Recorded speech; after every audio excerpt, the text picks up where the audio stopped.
Well. Week 8 of the 2014 fantasy football season is right around the corner. And some of you decided to take to Twitter and tweet me your fantasy football lineup and trade and free agent waiver wire questions. Much appreciated. And I hope you appreciate the answers and help that I'm about to give you. Hopefully, you receive it and take it to be the fantasy football gospel. We'll see if you do. All right. The Owen starts off by asking, should I stick with Bishop Sankey? Seems like the Titans don't know who they want to roll with. Yeah, it's tough because in a lot of cases, people drastically and dramatically overdrafted Bishop Sankey. And he was a guy that in every league that I was in, I avoided like the plague because I knew he was going to be overdrafted. I knew Sean Green was at least going to start the season as a starter. And furthermore, I knew that Wisenhunt would frustrate me in terms of the way he utilized his running backs, just like he kind of did in Arizona. With Sankey, though, I was able to actually pick him up in one league off of a waiver wire. Somebody got so frustrated they had bye week issues, so I was able to get him. I think you should. I think as the season goes along, especially with a rookie quarterback and Zach Mettenberger getting the start now as he should, and throughout the rest of the season as he should, they're going to have to lean on that running game a little bit more, which I think eventually will lead to more opportunities for Bishop Sankey because Wisenhunt, I don't think could possibly be that stupid to think that anybody on his team is better at the running back position than Bishop Sankey, especially with Sean Green getting his idiot ass arrested like he did. I think you got to stick with Bishop Sankey for the time being. Now, is that a lineup question for week number 8? I think it may be worth rolling the dice. I don't know what else you have, mind you, but I think long term, yes, you should stick with Bishop Sankey. And then he also asked, was picking up Jermaine Curse a good move since Percy Harvin is gone and Russell Wilson needs targets? Probably would have been better off if you were able to pick up Doug Baldwin. A guy to keep your eye on and see how he's utilized in the upcoming weeks might be Paul Richardson. He might be a guy that as the season goes along and you get ready to enter into fantasy football playoff time, he might pay off for you. But it wasn't the worst move in the world. It wasn't the worst idea in the world.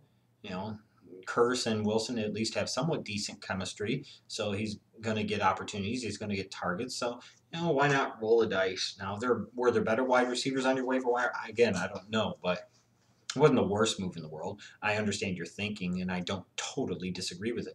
Viking fan for life. Do any of these tight ends look to be a better option than Jordan Cameron this week? And he had sent me a big whole list of them, which I appreciate because it makes it so much easier for me to just be able to look at your screenshots. You had Travis Kelce on the waiver wire, and he's going up against the St. Louis Rams. Now, again, I can't remember who all you have in your lineup, but I might almost advocate with Kelce still being on the waiver wire. Maybe he's worth picking up and dropping, some scrub off of your bench. Is he a better option than Jordan Cameron this week, who's going against the Raiders? Maybe not. But I'm just saying, in terms of long-term, big picture fantasy football advice, Travis Kelce is still on your waiver wire at the time of this recording, then you need to go pick him up. Fair enough? All right, Notorious Biaggi asked me, Texans or Lions defense special teams this week? A good one. I kind of like both matchups. I like the Lions matchup in the sense that Atlanta's offensive line is not that good, incredibly banged up. The Falcons really don't have much in the way of a running game, and the Lions are really a tough team to run against, and they do a really good job of generating heat on opposing quarterbacks. Whereas the Texans are going against the Titans, who have a rookie quarterback. In this case, because I like both matchups, and when you're dealing with defense and special teams, it's really a razor thin wire in a lot of ways in terms of the margin between having a really good week or having a disappointing performance for your defense or special teams. I think you got to look at the defenses and see who they're matching up against and determine which offense has the upside to produce a bigger point total. Therefore, meaning a lesser point total for your defense and special teams unit. And in that case, I have to go with starting the Texans. I'd rather take my chances against Zach Mettenberger than Matt Ryan. So I'd go with the Texans this week. Headcase 814, Jeremy Maclin or Mike Wallace in a non-PPR league. I think Jeremy Maclin, even though I'm a little concerned that he'd be matching up against Patrick Peterson. I don't think Peterson has been as great this year as he's been in years past. I still like Jeremy Maclin. I think he's got a decent rapport with Nick Foles, and Mike Wallace, I don't think gets enough targets, frankly, from Tannehill. Sir Kirby asked, who do I start at running back? Vereen, McKinnon, Jock Bell, or Forsett? Now, are you asking me, are you starting one or two and potentially one of these guys at a flex? When you send me these questions, Sir Kirby, try to give me as much detail as you can in 140 characters or less. Tell me, which one do I start or which two do I start? Because that lets me know. The best way I will do it for this question, though, is I'll rank them 1, 2, 3, 4, and hopefully that will help you out.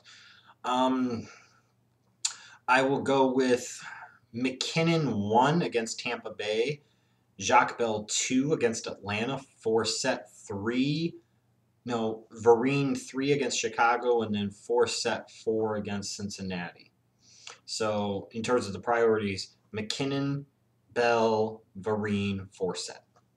So whether you got 1, 2, or 3 of them you could start, I'm kind of giving you the order of what I would do. And then he also asked, should I trade Cam Newton? Not my starter, Phillip Rivers is, and Wes Welker for Calvin Johnson. I'm 1-5-1 and willing to take risks. Part of the reason you were 1-5-1 is because you drafted 2 quarterbacks. It's one thing to screw up. We all make those screw-ups and mistakes, and I used to be of the philosophy of the 2 quarterback crap, and I realized that it is crap, and this is why. Now you're sitting there at 1-5-1, and you're thinking that you're going to be able to turn Cam Newton and Wes Welker into Calvin Johnson. When you draft multiple quarterbacks and one of them ends up not playing for you most of the season, because in this case you don't need to play Cam Newton because you've got Phillip Rivers, or even if you wanted to trade Phillip Rivers, you still got Cam Newton. Well, you're probably trying to trade with somebody else that more likely than not has a pretty good quarterback. So you're not going to get nearly the trade value that you think.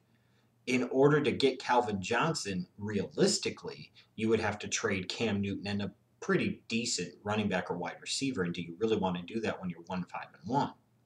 Especially knowing that Calvin Johnson, at this point in time at 1-5-1, I don't even know how you got the tie.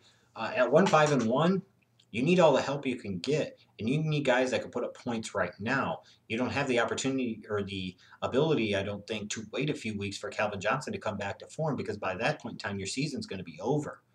Like I said, the biggest thing you could do at this point, you could still impact change. You watch some of my other videos and some of the other recommendations of people to add. Maybe you need to tweet me your lineups on Twitter, send me screen caps of it, etc. So that way I can see it and I can help you out that way. Some people have gotten a lot of good advice, I believe, and help from me doing it that way. Maybe that's the approach that you need to take, because I can tell you right now, I don't think anybody's going to take Cam Newton and Wes Welker for Calvin Johnson. I think you're living in a fantasy world. The most important thing of all is to learn your lessons of this season and learn from the mistakes and not repeat them. And one of the mistakes that you made, it looks like to me, is you drafted 2 quarterbacks when it wasn't necessary. Just saying. All right. So, like I said, send me your screen caps of your roster, your starters, your bench, and then some of the running backs and wide receivers that are available on your waiver wire, even maybe tight ends, and I'll try and help you out the best I can. Twin Strike 3. Alfred Morris, Darren Sproles, Golden Tate, Mike Evans for LeSean McCoy. Did I trade too much to get McCoy? Oh, yeah. Yeah. Yeah. At this point in time, based off of the way LeSean McCoy has performed, it's a real buy low opportunity. You bought high. You gave up Alfred Morris, Darren Sproles, Golden Tate, and Mike Evans. To me, to get McCoy out of the 4 players you listed, Alfred Morris and Mike Evans, frankly, should have been enough to get the job done, or maybe Alfred Morris and Golden Tate if you had somebody that was stubbornly stuck on McCoy. There is no reason in the fucking world you just traded 4 players for LeSean McCoy. I'm sorry. That's dumb. That was bad. Real bad. Now, did you get somebody else along with LeSean McCoy that you're not telling me about? Because the way it looks right now, it's a 4-on-1 deal. This is a pretty dumb 4-on-1 deal. And I keep it as real and honest as I possibly can, Twin Strike 3. This was a dumb deal. And again, the reason being is you took a player that you should be able to buy low right now, and you bought him high. Be different if you took a player that you should have to buy high and were able to still buy him low. That's a good thing. Or if you took a player that you were supposed to be able to buy low and you bought him low, that's a good thing. But like I said, you took a player that everything indicates you should buy him low and you bought him at a very high price. Yeah, that was dumb. Now, obviously, if McCoy plays like the shady McCoy of some previous years, it won't look so bad, but it still was a bad deal. Sorry. Beam of the Cashman closes out this Q&A. For his wide receiver tight end flex position, the tight end and wide receiver / running back flex position, he's got Martellus Bennett, DeAndre Hopkins, Greg Olsen, Mark Ingram, and Eric Decker. Got to start Martellus Bennett. Got to. Got to put him in at tight end. I guess you got to go Eric Decker at the wide receiver / tight end position. And then at wide receiver running back, probably DeAndre Hopkins. I'm a little concerned about Olsen's matchup going against Seattle, even though Seattle's defense hasn't been as good this year compared to the past couple of years, like I told you they were going to be. So the other option I would maybe say is you play Olsen and Bennett, and then maybe Eric Decker. One of those alignments. All right, so anyways, if you got last minute questions that arise on Sunday morning before the Week 8 slate of games, make sure you tweet them to me. If you've got any questions about Calvin Johnson or anybody involved in the Detroit-Atlanta game, make sure you get up and tweet me really early because remember, again, that game starts at 9:30 a.m. Eastern Time. So thanks to you guys for submitting your questions. Make sure you tweet me at pfspot_schlegel if you have any other questions.